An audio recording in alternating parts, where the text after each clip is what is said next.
Hey everybody, Wes Comer here, and just wanted to really quickly show you one more quick tip for this week. And going back to the first one that I posted about the letterpress styles.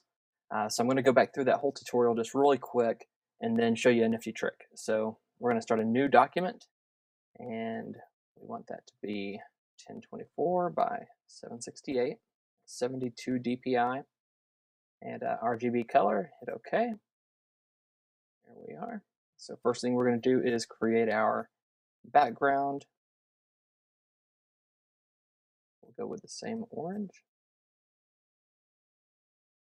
And then I'm going to use our brush, 768 pixels, and change the mode to multiply. I'm just going to kind of trace around the outside. And remember what I said, that this doesn't have to be perfect. In fact, it's kind of better if it's not. If the lighter area inside is a little off, that's perfect. And then we're going to go back around the edges with a brush that's about 360 pixels to kind of burn those edges a little bit, add some depth. Fantastic. All right. And so it's still kind of flat looking, so we're going to go filter, noise, add noise, 1.5%. I already have it built in there, Gaussian distribution, and monochromatic. Hit OK. All right. So this is where we started adding our text, and I believe our title for that little tutorial was All in His Hand. I used Cyclone, make that much larger,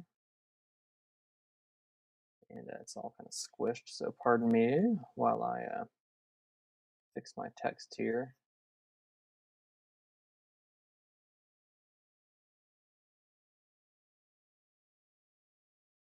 I love this font, almost to the point probably of overusing it. Such a cool font, and it was not a freebie, but you know, it's kind of like a wardrobe with fonts. You want to have a few really nice pieces that you invest in, that you wear a lot, um, and they're worth the expense. So I think this font was $40, maybe $45, and it comes with 3 weights. This kind of background, and then this is called shaded, and then there's a version that is just this thinner inside called inline, and all of them are just fantastic pieces. So okay, enough yapping about that. Let's go to color overlay, choose a color from the corner here that's a little darker, and then turn on my inner shadow. I'm going to zoom in here so we can really see what I'm doing, and I'm going to set that to 4, the size down to 4. I may have done that a little differently in the tutorial, so it's all the same effect. You can monkey around with those, but as long as you're dialing it back and you're getting a semi-soft edge in along here, then you're in good shape. And then the last piece, of course, was that we added the drop shadow, and we changed it to normal, color to white. Size was down to 0. Size, by the way, here is what gives you the fuzziness. That's why we're setting that to 0. So all the way down gives you this harsh, crisp line. Then when you set the distance down to 1 or 2, let's see which is here. 2 is probably a little better here. Okay, and then we're going to dial that opacity back just a little bit. Okay, now this is how we set the text in the example I gave you on Monday. So ta-da, we're done. And that took what, like a minute and a half, maybe? But let's say you want to reuse this effect and you have even less time than a minute and a half. And I know that sounds ridiculous, but it has happened to me before. So here's what we're going to do.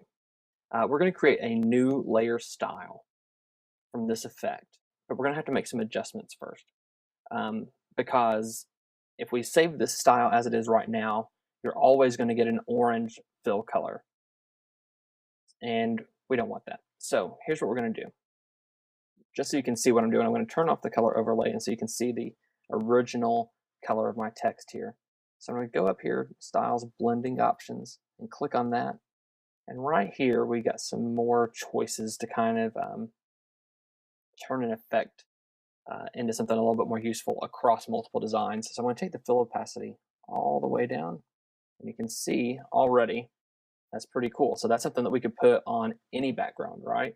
It doesn't have to be this orange. It could be purple. It could be a patterned background. It could be a photo. Could use that. But the problem is that very hard to read. So what we're going to do is go back to our color overlay, and instead of using this darker orange, we're going to set this to black. Okay. And then we're going to dial that opacity way back. And then set the blend mode to overlay. Let's back up a little bit. And you can see now this is something that we could use. Okay, let me show you a little trick just to prove that I'm not crazy. I'm going to turn this background blue. And it works. Or we'll turn it green. And it works. It's magic. Okay, so to save this to where you can use it again, and all I did there was underneath my layer where I had set all these styles, I double-clicked effects to open this layer style menu back up. And then right here, you've got OK, cancel, and then new style. So I'm going to hit new style. I'm going to name this Letterpress. Include layer effects, include layer blending options. This one's really important since we set that one blending mode to overlay in the color overlay. So hit OK, hit OK again, and now I'm going to go to my styles menu, and lo and behold, here it is. Now what's really cool about this is it works on text, but it works on anything that's in a layer too. So I'm going to set a blank layer here, and see, I'm going to open up a recent file, the Twitter logo. I believe this is the old school version, but that's okay. It'll work for what we're doing here. So I'm going to paste that in here. And it's text, I know, but imagine with me that it is a graphic instead. And so now when I click this button, ta-da, automatically the effect is added. And so it's going to work for anything that's on this layer. So if you draw on this layer, you're going to get that nifty cutaway, right? So there's all kinds of possibilities. You can look up icons online and put them into your composition, add this effect, and boom, instant graphic beauty. So hopefully this has been helpful for everybody. If you have any questions, let me know. And what I'll probably do is also attach this layer style to the blog post so you can just download it so you don't even have to recreate it. It's the ultimate in laziness.